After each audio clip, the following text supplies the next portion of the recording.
Marseille, France, vendredi 19 septembre 2025. À l'attention de l'Institut national de la propriété industrielle, communauté scientifique, presse internationale.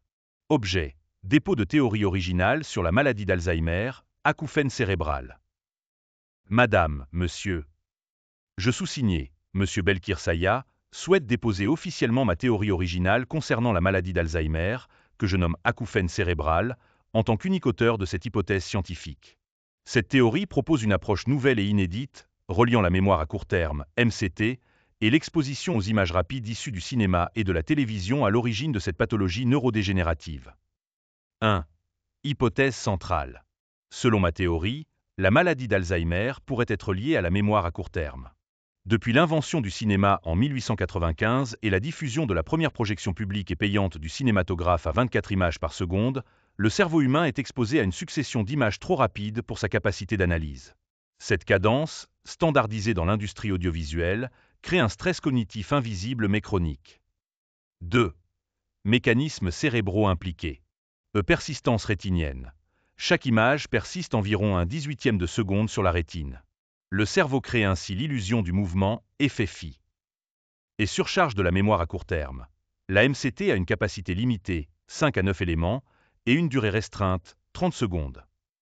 La succession rapide des images déclenche, selon ma théorie, une répétition d'effacement biologique automatique des informations visuelles, même après la fin de l'exposition au film ou au programme.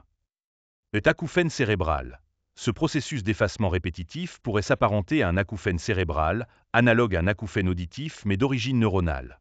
Il constitue une activité neuronale inutile, consommant de l'énergie et affectant progressivement la mémoire et le volume cérébral. 3. Implication pour la maladie d'Alzheimer. Cette répétition chronique de stress cognitif visuel pourrait contribuer au déclin progressif de la mémoire et au rétrécissement cérébral observé dans Alzheimer. Ma théorie ouvre la voie à une thérapie innovante, basée sur une rééducation cérébrale, visant à stabiliser ou stopper cette acouphène cérébrale et à restaurer le volume cérébral perdu. 4. Conséquences technologiques et sociétales. Si ma théorie est validée, il deviendrait impératif de repenser la manière dont les images sont diffusées sur tous les supports audiovisuels, cinéma, télévision, smartphone, afin de réduire la surcharge cognitive. Cette démarche pourrait influencer l'industrie audiovisuelle et la production de contenu, plaçant la santé cérébrale au centre de la diffusion d'images animées. 5. Moyens de validation scientifique.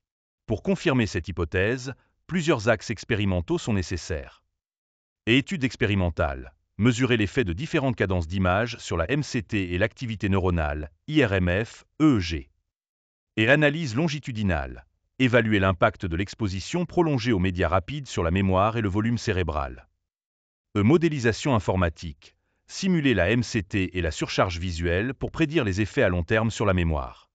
Comparaison historique. Examiner les taux d'Alzheimer avant et après l'invention du cinéma, en tenant compte de facteurs confondants tels que la longévité, l'environnement, l'alimentation et la génétique. 6. Remarque complémentaire. Cette théorie suggère également que les acouphènes auditifs pourraient parfois être liés à cet acouphène cérébral, déclenché par la répétition d'effacement de la MCT. Une rééducation cérébrale ciblée pourrait ainsi réduire ou faire disparaître ces phénomènes auditifs fantômes. Je soumets cette théorie dans le cadre d'un dépôt de propriété intellectuelle à l'Institut national de la propriété industrielle, tout en la partageant avec la communauté scientifique et la presse mondiale afin de stimuler les recherches et ouvrir un débat sur l'influence du cinéma et de la télévision sur la santé cérébrale. Je vous prie de considérer cette théorie originale comme la propriété intellectuelle exclusive de M. Belkir Saya, auteur unique et déposant de cette hypothèse. Je reste à disposition pour tout complément d'information ou échange scientifique. Veuillez agréer, Madame, Monsieur, l'expression de mes salutations distinguées. Monsieur Belkir Saya. Marseille, France, vendredi 19 septembre 2025. Objet: dépôt de théorie originale sur la maladie d'Alzheimer, acouphène cérébral. Je sous-signé, Belkir Saya, dépose en tant qu'unique auteur ma théorie originale sur la maladie d'Alzheimer, que je nomme acouphène cérébral. Résumé de la théorie. Depuis l'invention du cinéma en 1895 et la diffusion des images à 24 images par seconde, le cerveau humain est exposé à une succession d'images trop rapides pour sa mémoire à court terme, MCT. Cette surcharge entraîne une répétition d'effacement biologique automatique des informations visuelles, phénomène que j'appelle acouphène cérébral. Mécanisme clé. La MCT est limitée à 5, 9 éléments et 30 secondes. La persistance rétinienne et l'effet créent l'illusion du mouvement, mais génèrent un stress cognitif invisible et prolongé. Ce processus peut expliquer le déclin progressif de la mémoire et le rétrécissement cérébral observé dans Alzheimer. Les acouphènes auditifs pourraient parfois être une conséquence directe de cet acouphène cérébral.